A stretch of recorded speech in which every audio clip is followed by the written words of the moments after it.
Okay, all right, I think we're ready to begin. Bismillah wa salatu wa salam ala rasulillah. Okay, thank you everybody for joining us.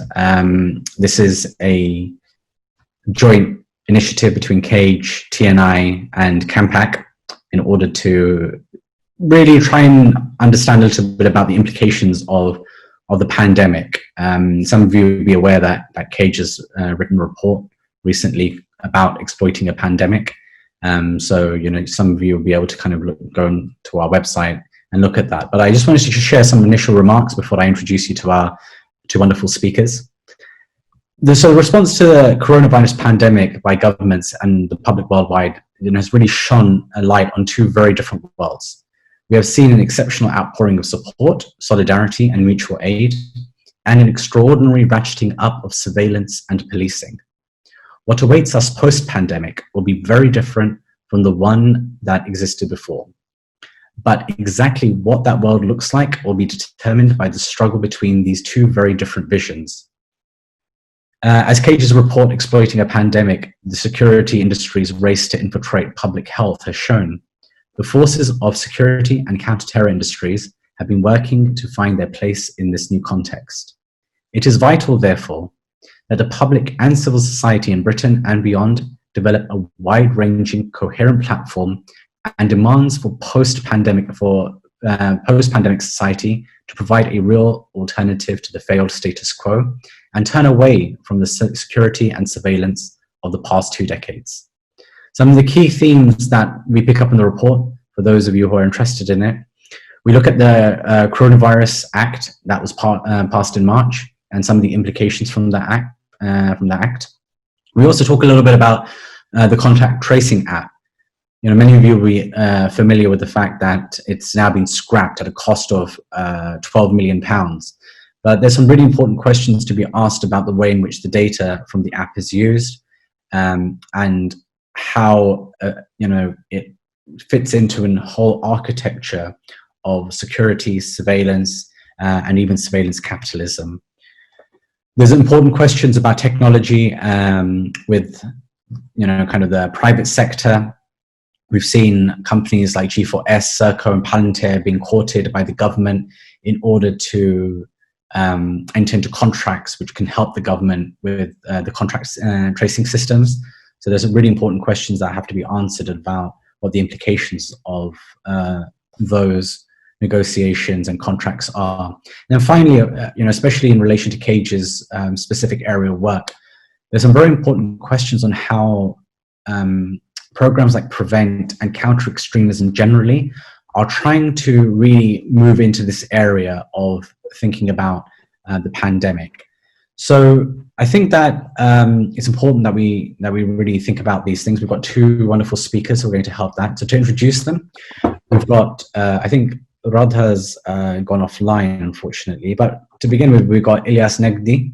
He's the former Black Student Officer at the National Union of Students between 2017 to 2019. He has been published by Unbound Books, Palgrave Macmillan, and Routledge. He writes on several platforms, including The Independent, Guardian, Huffington Post, and Tribune, on topics including race and civil liberties. He is a graduate in Middle Eastern Studies and has been involved in various prominent anti-racist groups and movements such as Students Not Suspects and Stop Trump. Radha, who is going to join us hopefully imminently, I think she's just having some connectivity issues, although we did have her up until just a few moments ago. So just to give you her background as well, Raaa De Souza is a critical scholar, social justice activist, barrister and writer from India. She's a professor of law in the Department of Conflict Studies at the University of Westminster. She has worked with the democratic rights movement, trade unions, and anti-globalization movements. Radha has written and published extensively on a range of subjects and issues concerning social and global justice. Her recent book, What's Wrong with Rights, Social Movements, Law, and Liberal Imaginations, published by Pluto Press, maps the transformations in the regime of international rights to the transformations in post-World War imperialism.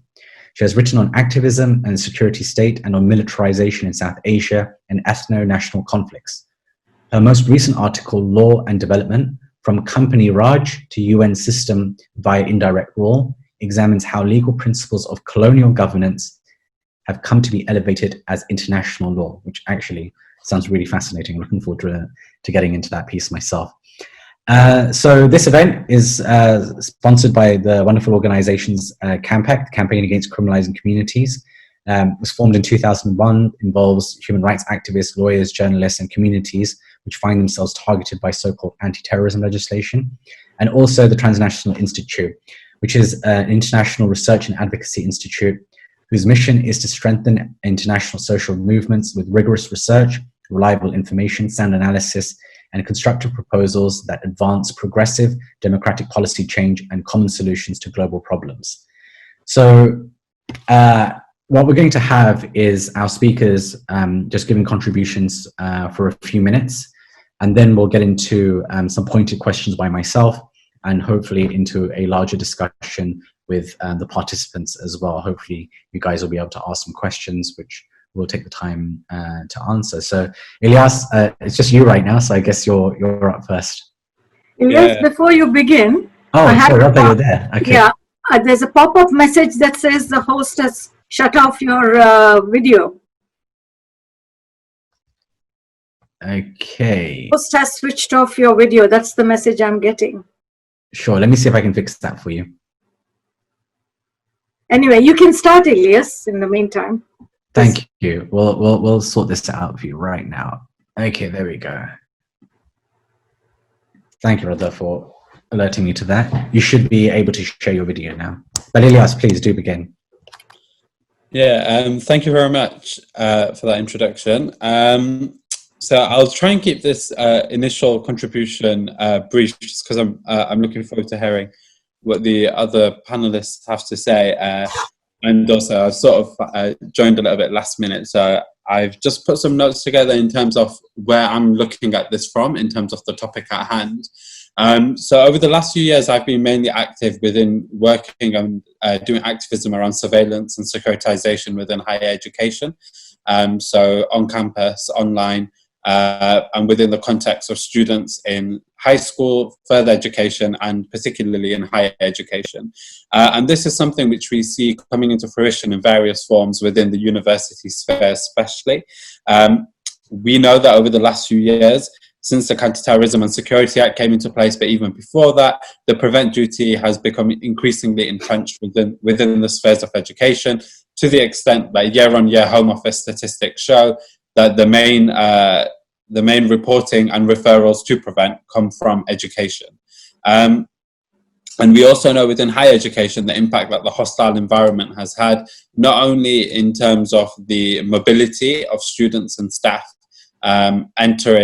being able to enter higher education in the UK, but also the impact that the hostile environment has had on individuals being able to get involved politically within unions and within other political activity within campus. And so it's within that sphere that we see the pandemic hitting higher education. And we've seen over the last few months the shift to online learning and the shift to online engagement on all activities that all campus activities would initially be held with. And we know that online learning is something that the trade unions within education, namely UCU, which is the main union that represents lecturers and staff within higher education and further education, has campaigned consistently on against online learning and against lecture capture. And primarily that's because we know that through the automation of knowledge production in that format, we will begin to see universities and the neoliberal academy begin to phase out educators, and which will lead to job losses across the country. But also the fact that within the context of organizing within the academy, the fact that statements that could be captured on lecture within discussion within the classroom could then be used to discipline members of staff who are engaged in other political activity on campus as well. So we begin to see those issues rise even more to the forefront without any real ground to recourse for members of staff and for members of the academy who are trying to resist the securitization of the neoliberal university. And within Prevent, what we've seen over the last few months is, I think I read earlier this week that the government was stating that there had been fewer referrals to Prevent during the period of the pandemic.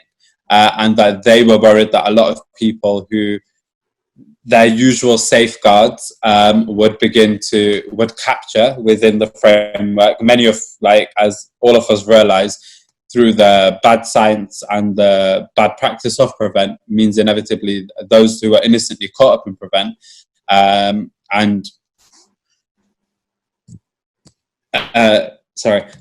those who are caught up within the program of Prevent, the numbers for those referrals have been increasingly going down over the last few months. So I think one of the things that the Cage report really helpfully points to as well is we'll begin to see the more imaginative ways in which the surveillance apparatus of the state tries to mold to that and tries to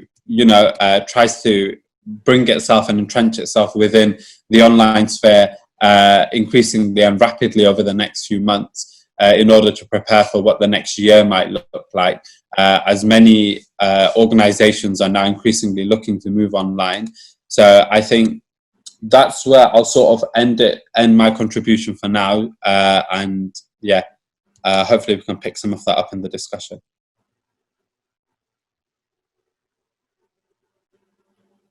So Raaa, if you could please share your comments, please, with us, your initial comments, please. Well, I share Ilyas's understanding of what's happening here, and and all the uncertainties in the university and so on, and neoliberal education, etc. But I thought I'll just also add to it that this is not something that is happening only in Britain or only in the US it's happening across the world. I come from India, and if we look at India today, we have several wars going on, internal and external. And this, in my view, is not accidental. There's the war on Muslims. There is the war on Dalits, the people of caste. There is a war going on against the poor for no other reason except that they are poor. And there is war against Kashmiris. There is war against Assamese. And together with all this, there is this war with China now, because India forms part of the global security apparatus together with Israel and all of that, and very much pivotal to the encirclement of China policy. And in the last few years, we have seen a whole raft of military agreements, naval agreements, intelligence sharing agreements, and so on with the US and with Israel. So we have all these internal wars, and then we have the external environment. So this, I suppose, if we had people from other places, they would tell you similar stories about their own countries where this is happening. And what that says to me is this pandemic is not creating the crisis. The crisis was already happening. The wars were already happening. What this pandemic is doing is revealing to us all the inner things which we would not have seen all together at the same time. And many of us have been talking about these things for a very long time. We have talked about securitization. We have talked about anti-terrorism laws. We have talked about, Kashmir. We have talked about civil liberties in India, about caste, whatever. But this is actually suddenly bringing all those issues right into our face. So much so that we can't possibly, walk away from it and talk about the crisis as something to do with a bacteria or a virus or fevers or whatever, which of course it is. And I think all pandemics historically have done this. If you look at plagues in ancient times, if you look at pandemics, bring out all the social contradictions. So I think the challenge for us is how we relate these different contradictions. So there's the economic crisis, there is the political crisis, there is the institutional crisis, because all the neoliberal transformations that were happening, just-in-time technologies, value-added chains, neoliberalization of education, technology, all those things are kind of wobbly now. So I think this is a good opportunity to look at the big picture, which we don't otherwise do. Otherwise, we look at our own little silos, whatever area we are working in. But this crisis is forcing us to talk to each other, and as we are doing now, and to actually, think about the big picture. Why is it that all these sectors are now suddenly in crisis? So I think that is my thing. And if you look at Britain, I'll just add to Ilyas's comments without repeating any of the things he has said. If you look at what is happening here, on the one hand, the government is promising us a comprehensive inquiry into racism in Britain. With the other hand, they have introduced a bill to increase sentencing and to make anti-terrorism laws tighter than they were. They were already quite tight. Yeah, but now it's being, so both these things are happening at the same time. And I don't think that's accidental, because with the carrot, there is a stick, and with the stick, there has to be a carrot. And therefore, it's not at all accidental that both these things are happening at the same time. So I think one of our challenges is to look at both of those things and how they interplay between the two. So I'll just stop there. Thank you. That was a perfect introduction from both of you to this topic, and I think you've hit a lot of the right notes in terms of kind of connecting what the issues actually are. But I think to start to get into the details a bit more, what do you both see as being the main threats in terms of policing and surveillance that are coming off the back of the pandemic? What should groups like the ones that we're involved with, what should we be preparing for? Because it does seem to me that for example, the Act is here for 2 years. It seems a very strange time period to have these powers in place. Considering we've seen sunset clauses before. We know that they could have gone for temporary measures if they wanted for a much shorter period. But it seems that this is such a perfect moment for them to centralize as much power to themselves, because a lot of people are willing to give up their rights. So what do you guys see as kind of the main policing or surveillance aspects of this architecture that, and rather, please feel free to talk about it internationally as well, or both of you, because I think there are lots of lessons for us to learn from across the world. So Radha, I don't know if you want to go first this time. Okay, I can go first. The problem about, surveillance now is we cannot any longer talk about it nationally. Mm-hmm. Because the whole surveillance apparatus is a global one. It is a global one because the technologies are global. Cambridge Analytica is everywhere, Pentagon technology sharing, Five Eyes agreement. So you cannot speak about surveillance only from a national level. I mean, you just have to look at the arms fair that goes on every year here in London, right? And it's a global trading system. And of course, the surveillance has an economic aspect because it's a huge industry and we get revenues from it, so the state benefits from it, and that economically as well. It's a political thing. And it's a very small, closeted group of people who control that. And that is also, a reason why we need to understand the dynamic better. So I think that is, even if we wanted to speak about surveillance from a British or Canadian or whatever point of view, it's becoming increasingly difficult to do that. The second point I want to make is, all along, we have thought about policing as a state thing. But what we are seeing now is it is an international network apparatus. And that means we hear a lot of people talking about, comparing the situation to fascism in Germany in the 30s and so on and so forth. But I think that's a wrong analogy and a wrong comparison, because we have never seen a global fascism. We have never seen how that operates. You look at, Guantanamo Bay prisoners, the extraordinary renditions. There are a whole raft of states that are involved in some of those things. So I think that is, and of course things like extradition treaties between countries and so on. So I think this is why we need to look at this as a global phenomenon, because it is a global phenomenon. And, you know, and that is why I think we need to expand our ways of thinking about this and ask ourselves, what does globalization of security mean? Yeah, G4S is here, G4S is in Israel, G4S is in South Africa. So, yeah.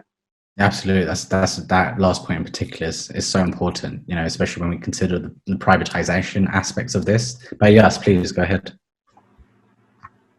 Yeah, so I mean, all I have to add to that was I was just thinking when we were talking about that question is around the internationalization of the surveillance that we're talking about. We'll only continue to see this being ramped up in the years going ahead as well. We know during the Brexit negotiations, things like counterterrorism and the apparatus attached to that was spoken about in those negotiations as well, in the language around security. And it's very likely that in these individual trade deals that will now sort of take over post the Brexit negotiations with individual countries, that will continue to see the security apparatus wedging their way into each of those negotiations and ensuring that they're not impacted by the data sharing and the sharing of tactics beyond borders. In terms of the ramping up of policing within the pandemic, we've seen the bill begin to give all virtually unlimited powers to the authorities and to the state to use almost recklessly without abandon, with very little oversight, with the sunset clause being removed, which was initially proposed, which was initially sort of people tried to make an amendment for 6-month sunset clause, which was not supported. But one of the things that I've started to see more and more people talking about is the impact that the policing is in fact having on the younger generation and will have beyond the pandemic, when we try and return to a sort of more normal Britain. We know that people have already begun talking about policing within schools. And when we see children return to schools, they'll be returning to schools which will inevitably be surveilling and watching and sort of and we'll be looking at the children through the securitization lens of their movements and how they're working and working with each other and interacting with each other within the schools. And we'll begin to see the impact that has based on all the ethnic lines that we see today. We already know through campaign groups like No More Exclusions the disproportionate impact of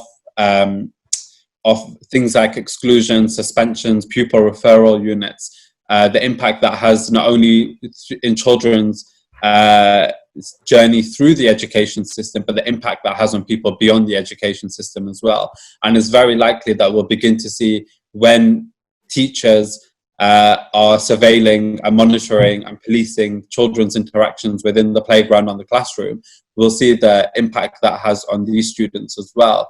And beyond that, we've seen reports like this week, Dr. Remy Salisbury's report from Runnymede Trust, which looked at the impact of policing within classrooms by talking to teachers within Greater Manchester and just talking about racism within the classroom and within the secondary school and primary school in particular. And we begin to see just how bad the situation is compared to all the policy that's being written around it, right? Like all the policy being written around all of these issues of surveillance, security, policing, still. And we see this in the response to the current uprisings happening across the globe in response to state racism and state violence on Black communities. We still see the language of diversity, inclusion, tolerance being brought out by the state in defense of itself and in order to defer the situation, right? And to talk about all of these sort of projects of representation, which is like the sort of go-to deferral rather than dealing with the substance of the issues. So I think in terms of where we go from here and the things that we crucially need to be keep our eyes on it is not only the ramping up of policing, but especially the ramping up of policing within our schools and within the spaces where young people sort of operate, not operate, that's the wrong word, but where young people are sort of situated. Mm-hmm.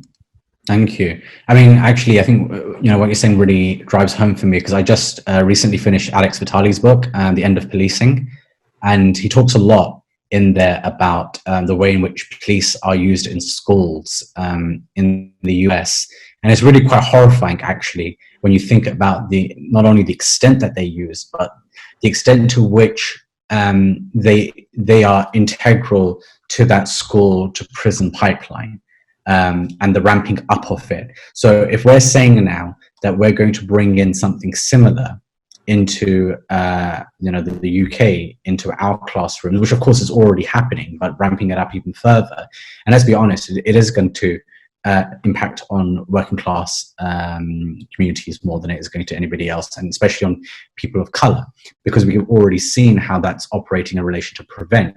You've got prevent officers specifically within schools, people who are designated, their role is to communicate with the police, communicate with the government about the status of their students. And it's interesting, having spoken to the headmasters of a number of Muslim schools, they've all expressed this anxiety about numbers, that they have to be seen to be complying, and compliance isn't for them, but they see it as, it's not just about us having a policy within the school, but it's also about showing them that we have a policy and we're also listening to that policy, we're also enacting that policy, we're also referring students. And so you have this very, very strange situation where you are simultaneously, reticent, and even you find it morally unconscionable to participate in something. But at the same time, that if you don't, then you will be viewed in this very same way as an institution that the government is asking you to view and suspect your own students. And so you end up in this very, very horrible situation. If you formalize policing within that structure, and police officers are not trained to be social workers. They're not trained to be anthropologists. They're not trained to be, lawyers or human rights workers. They have one function, which is, in the way that it's constructed now, at least anyway, which is to detect crime and criminality and danger. And so when you place them with their prevailing modus operandi within schools, then of course, this is going to lead to all sorts. And especially now, before the conversation and this presentation started, we were having a conversation about the mental health of people, just generally in the time of this pandemic. So you've already got a heightened sense of a problem at this time in relation to how much people are struggling. And when prevent policing already places mental health as a risk factor, then you can see how these things structurally reinforce themselves. So mental health is seen as a problem, and because prevent policing sees mental health as a problem, then the mental health is over-policed, which results in further people having even more mental health issues because of how they feel under suspicion and how they feel that they're being victimized and scrutinized in different ways. So I think there is a really systemic problem that we have here in this moment. But to carry on, sorry, that was a slightly longer interjection than I had intended. But to go back to both of you, the pandemic has really thrown into relief the failure of the status quo itself that existed prior to it. And there can be no going back to that normal, really. If we want to be real with ourselves, this is a moment for us to really think about the kinds of policies and the kind of world that was created prior to the pandemic beginning. So, I guess from both of you, what do you think we should proactively be arguing and organizing for going forward? Maybe Ilyas, you can start this time. Yeah, I think in terms of moving forward, one of the best calls that we see at the moment that we can take great inspiration from and lessons from is the 8 to Abolition movement in the States.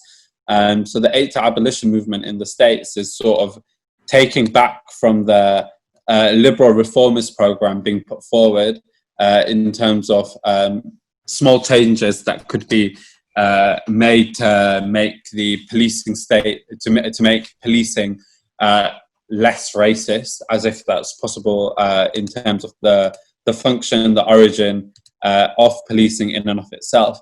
But the 8 to Abolition movement hosts a number of demands within which we begin to see a much more radical vision of what our world could look like, and one which really begins to connect the struggles, to come to the root causes of why we see behavior which is designated as criminal taking place within communities and within society, right?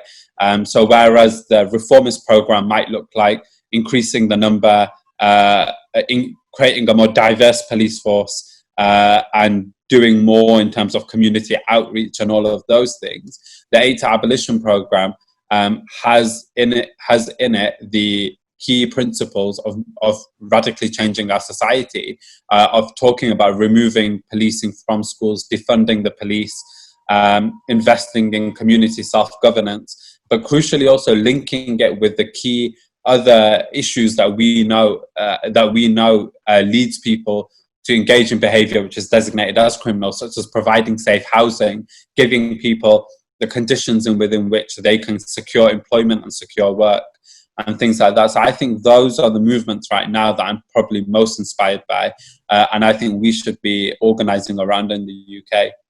Thank you. Ratha, please. Thank you. Yeah, I mean, I agree. I mean, this is a moment to rethink everything. And that's what these moments do, force us to rethink everything. But I just want to pick up on what you said, Asim, and then, as a link to my response to this question. I mean, you talked about Prevent and how, what it was doing to the communities and so on. And I said something in the beginning about how, on the one hand, we are being promised comprehensive inquiry into racism. On the other hand, we have a bill that is introduced, to increase sentencing and to tighten up anti-terrorism laws. And what that does is, by the way, I mean, CAMPAC has a petition on the new bill. So I would invite all the participants to have a look at the petition. I think there is a link online in the comments, so please do check out the link. Yeah, but then to come back to this. So what that does within our communities, there's the process of sifting that starts. There are the good black people, the bad ones. We have already seen that with Islamophobia. Oh, we love the Muslims, but just some bad apples there. So because there are a few bad apples, we need a whole raft. Everything from, Guantanamo to rendition flights to permanent, statutes on anti-terrorism, etc., on the book. And that creates a lot of confusion within the communities and within the young people and within the students. And then there is the de-radicalization. So, I mean, I think what we need to really look at is the kind of, confusion. How do we deal with this kind of thing? Because it divides communities. It introduces all kinds of tensions within the communities. So if you are talking about organizing, if you are talking about what do we do and how do we respond to this, then I think those kind of questions become quite important, because otherwise, there is all kinds of problems within and amongst us. But I also wondered whether this is also a time to rethink the way we organize and the way we respond to questions.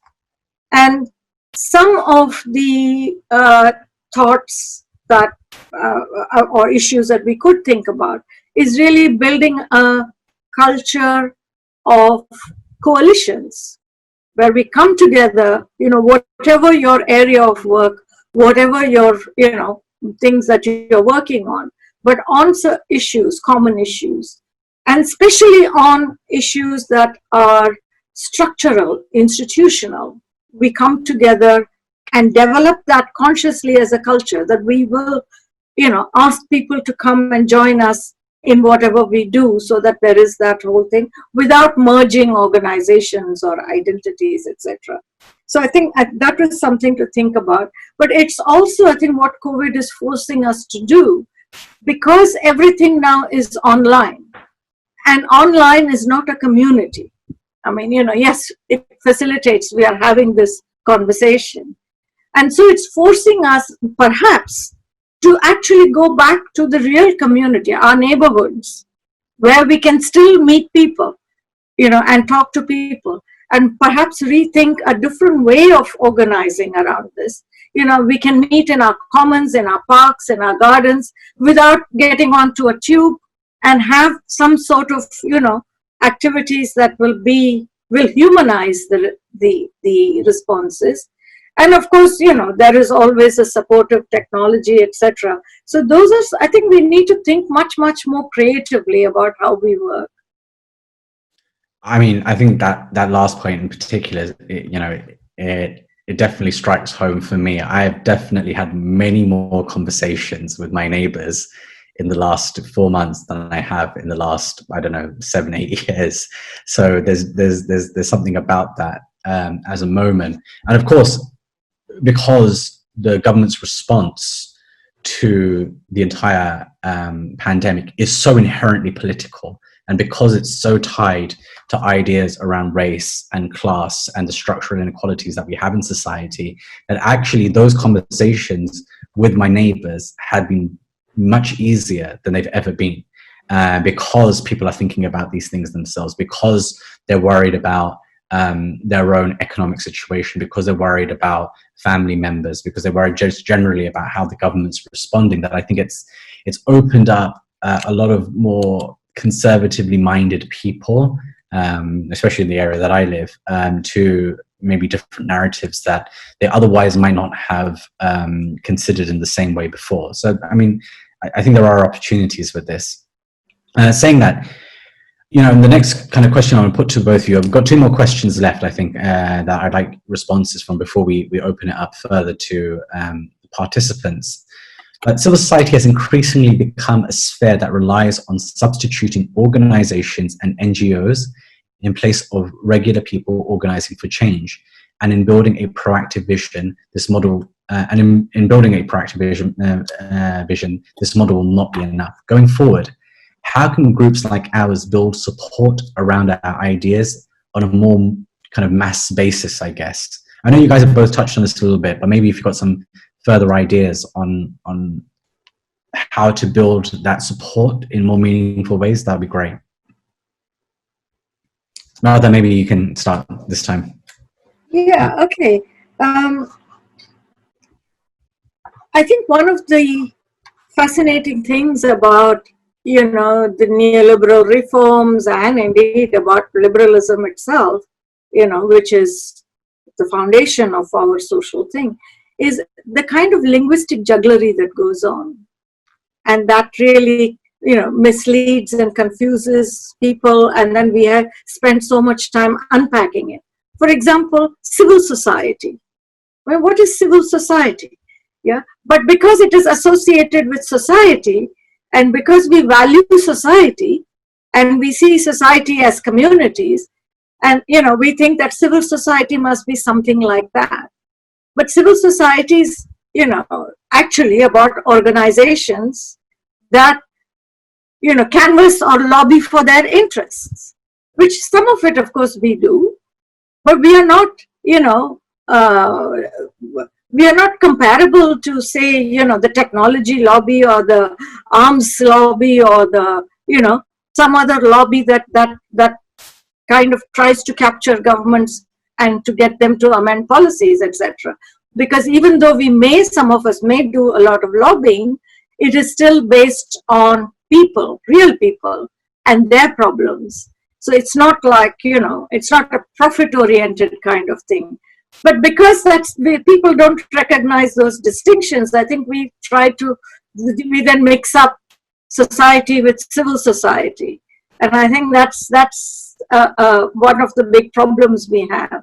and this whole NGOization of everything, which is really taking us away from, basically talking to people and organizing at that level. And, and then with NGOization comes a lot of legal frameworks, a lot of, disciplining, charity commissioner, fundraising. There are so many other ways of controlling an NGO to work and to bring it within that civil society framework. And I think those are things that we really need to be aware of, at least as the starting point. How we deal with it is another matter. But let's at least start recognizing the problem. Absolutely. Thank you. Ilyas? Yeah, I mean, one of the things that I wanted to pick up on when we talk about sort of organizing within the NGO sphere and within using those sort of frameworks as one of our sort of primary defenses against the acts of the state, is that then leads to the severe restriction on not only our demands and the tactics we're able to utilize, but it also severely impacts like our imagination in terms of where we want to go from there. So over the last sort of, I mean, we know throughout the process of like the 70s, when there were sort of vibrant, wide-reaching, multiracial, multi-generational, anti-racist movements in the UK, a lot of their downfall, working through some of like the literature that Sivanandam puts out, came through the liberal organizations that were propped up by the state, and the sort of language of multiculturalism, the language of race relations, and the creation of a sort of diverse elite who would then go on to occupy many of these positions and claim to speak for many of our communities for the decades to come, right? And I think over the last 10 years, we've started to see that there have been a number of NGOs that have done like phenomenally brilliant work in terms of creating reports, interrogating data and providing recommendations, bringing together academic expertise. But that has not been matched by the vibrant people-powered movement that we need, organizing, educating, and informing people about the tactics of the state and putting pressure on the state to abolish many of these programs. So I think what I'm trying to say is, I do feel that over the last 10 years, there has been a slight over-reliance on the NGO model and the need for data within this, which has meant that more people are occupying themselves with that work rather than the crucial, important work of mobilizing communities alongside that as well. It is a difficult balance to strike, but I think it's one which I know, for example, if I'm looking back on a lot of the work that we did around preventing education, we were constantly so focused around trying to get an amendment into legislation, or trying to make sure that we were getting data which we could then use to get headlines and things like that. Whilst also trying to match that up with grassroots work of working with students. But reflecting on it now, we did not hit the right balance. We spent far too much time focusing on the higher end of things when we should have spent more time organizing and mobilizing with students and with communities on the ground as well.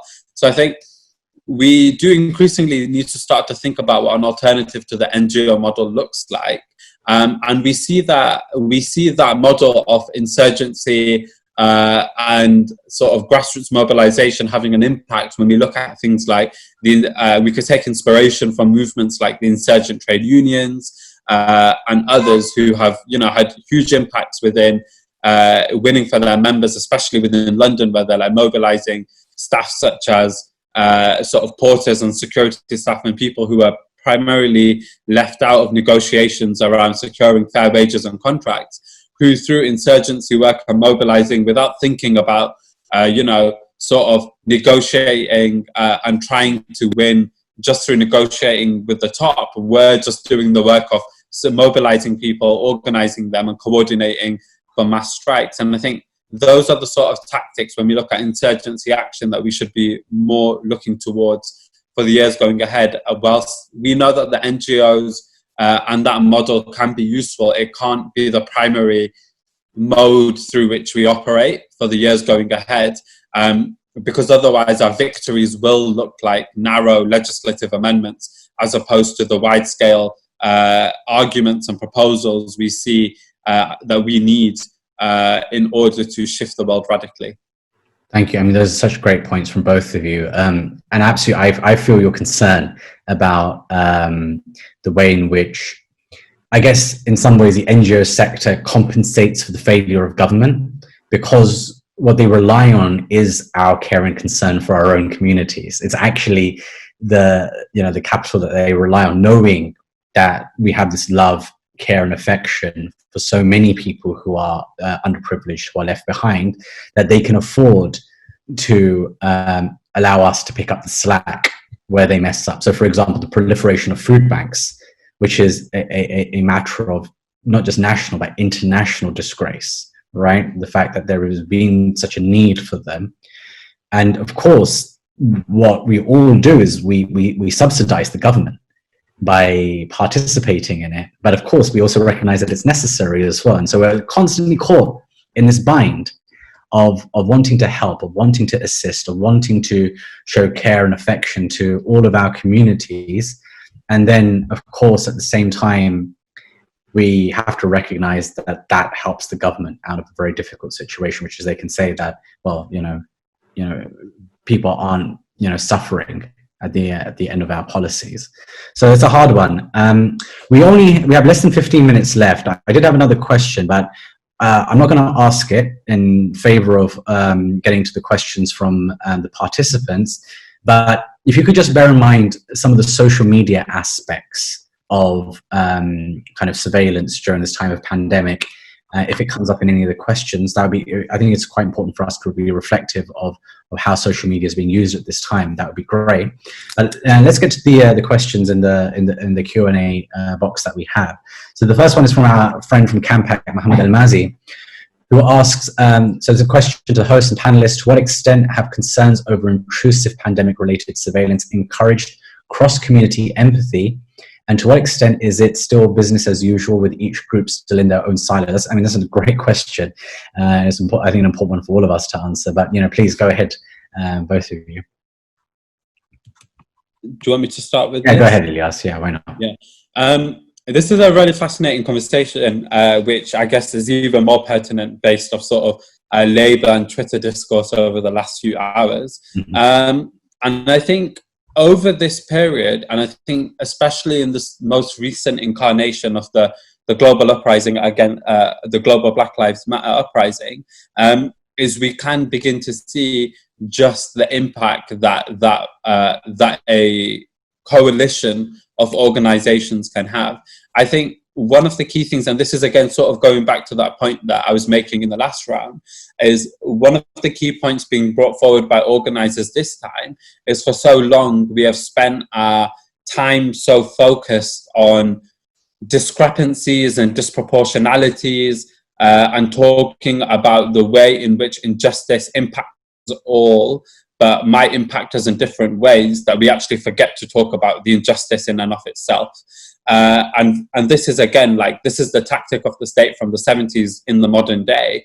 This is the splitting up of people, the selective model minorities that were brought forward, that was selected by the state, and the introduction of liberal terminologies such as BAME, etc., which was created in order to break coalitions and to break multiracial movements and try and neatly categorize them into silos that would spend their entire time working against each other and talking about how there may be an inability to even have the concept of solidarity between them, rather than focusing on the injustices which were impacting them in different ways. I remember a few weeks ago, sorry, not even a few weeks, it was quite a while ago, I was talking to anti-racist activists from North London who does work around the gangs matrix.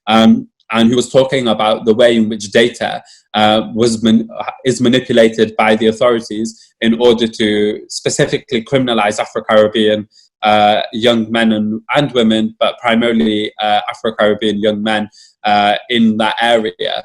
But what he told me is, but the thing is, we see that same data being the source of criminalizing North African young boys through Prevent. And the fact that, again, so much of this is tied together through the lens of when we're talking about the mass collection of data, the mass surveillance of young people, the bad science that underpins both Prevent and the gangs matrix in terms of things such as the music people listen to, the friends their elder siblings hang out with, you know, is exactly the same as like the nonsense we've seen in terms of the examples with Prevent, right? So I think we are hopefully, fingers crossed, moving to that place where people are moving out of their own silos. And actually, I'd push back on the question a little bit and say, not look at it through the lens of encouraging cross-community empathy, but looking at it through the lens of creating a solidarity with each other and recognizing that the injustices we're facing stem from the same place and are the same, just with different faces and different language. Thank you. Asim, could you switch on the camera, please, again? Oh, no worries. There we go. I think. Yeah. Did you hear the question, Radha, before you went off? No, I didn't hear the question. Okay, well, why don't we move on to the next? Ilyas covered it really well, I think. So why don't we start with you for the next one? So I think it's a really interesting and important question, which is from K. She asks, thanks for an informative discussion. What are the low-hanging fruit that the UK government may attach surveillance links to? There are suggestions that under track and trace, employees will have to hand over data before returning. What is the interplay between health or travel and invasive monitoring? I think that's a really interesting question. So perhaps you could take that first. Yeah, I think that's a very interesting and an important question. And thank you for that question, because that was also an intervention that I was hoping to make at some point. I talked earlier about, you know, the big picture and focus and trying to understand the big picture so that we can understand the smaller level things. And also to be able to organize locally, we need to understand the global picture. So as far as the technology is concerned, I mean, one of the things about securitization and technology, and this is something that we can trace back to, you know, as far as Second World War, even if you want to, the military-industrial complex produces technology. When it advances, then what do you do with the old technology? You pass it on to commercial operators. And I think this is an important issue to understand. So for example, internet. Internet was a military invention. It was for security purposes. And then when they went on to other higher things, internet was given off for commercial purposes. And so on. GPS was invented there, and then GPS became everybody, we are already surveilled by virtue of having a mobile phone, because our location can be pinpointed out of the mobile phone. So this technology is taking that trajectory further. Yeah. So that not only our location, our geographical location, where we are at what time and when, but you know, everything from health data, where we go, who we talk to, everything becomes part of our database. But because these companies are private companies and data itself is a tradable commodity now, yeah, we never know how this is going to be traded. I mean, we are living through times when already data is being traded. NHS data, we were told, you know, was going to be traded. And there was a conversation that HMRC was going to trade their data. Because once you have it, and once it becomes a money-making proposition, then it makes more commercial sense to sell that data. So one of the things that we need to prepare for really is, you know, I mean, let's not naively think that if there is some legal loopholes or some regulatory framework, that this is going to go away, because the logic of the market that is pushing this, I mean, if you look at India, for example, now, there is absolutely they have introduced this new app called Arogya Setu, which is similar to our health app. And there is no need for that, because already we went through a process of identification with the Aadhaar card, where biometric data, every single person's thing was taken. You can't open a bank account without without an Aadhaar card. So why the information is already there? Why are they again coming in for the information? So I think that this is something that needs to be unpacked more closely, and I don't think we understand the full impact and what this means for the future. And that's something that I think we need to pay much, much more closer attention. The way in which the private sector and the state are actually working as one, because it's the government that is saying, oh, we need your health data. But the suppliers of that technology, they're doing it for some other reason, presumably. So I think this is uncharted water, really. Thank you. Ilyas, I don't know if you've got anything to add to that. And if not, maybe we can just, I can ask you a question that I think you help provide some answers to. Nika's asking, especially post-COVID, how can school employees resist the prevent training and keep their jobs? I think it's quite an important question. Yeah, I mean, I would say that there's a few important collectives. I think when we're engaging in this resistance work, trying to ensure that we're doing it through a collective is a much more effective way of resisting, especially within situations where you're very likely to face resistance from management as a result of the legal obligations, etc. So I would firstly speak to your local union, your trade union, which will probably be the National Education Union, which might be the National Education Union, I should say, which is the primary union for teachers and for members of staff within schools. And they've got quite an active black sections within which many people talk about the need to move towards an education system beyond prevent. There's also collectives such as No More Exclusions and the Coalition of Anti-Racist Educators, who are organising teachers and people engaged in work around education, who are explicitly looking at how we can create an abolitionist framework of teaching and how we can move towards a learning environment free from the sort of eyes and ears of the state surveillance. So those would be the primary sources that I would direct you towards to engage in further action on this one. That's great, thank you. Unfortunately, we're literally coming to the close of this now. There were some other really great questions, but we're not going to be able to get through them at this time because we've literally got 2 minutes left. But I just wanted to finish up by just sharing a couple of words. But before that, really my thanks to Raaa and Ilyas for taking their time out to take part in this kind of joint seminar. I think it's been really enlightening in many ways for all of us, because I think what you guys did so well is that you placed what's happening right now with the pandemic in a much larger kind of context, which is so important for all of us. At Cage, obviously, we're really trying to think a lot about how the pandemic is being used in securitization, which is, of course, the area that we really focus on. And I guess it's important for us to just remind ourselves that this debate on surveillance is one that is built on various, architectures over the years. So, it starts off in racist profiling, then, post 9/11 especially, but of course before then, even with the Troubles, you have various forms of surveillance coming in. Post 9/11, you already have Schedule 7 of the Terrorism Act in place. Tens of thousands of people being monitored coming in and out of the country every single year, their data being gathered, them having no rights, almost no rights whatsoever.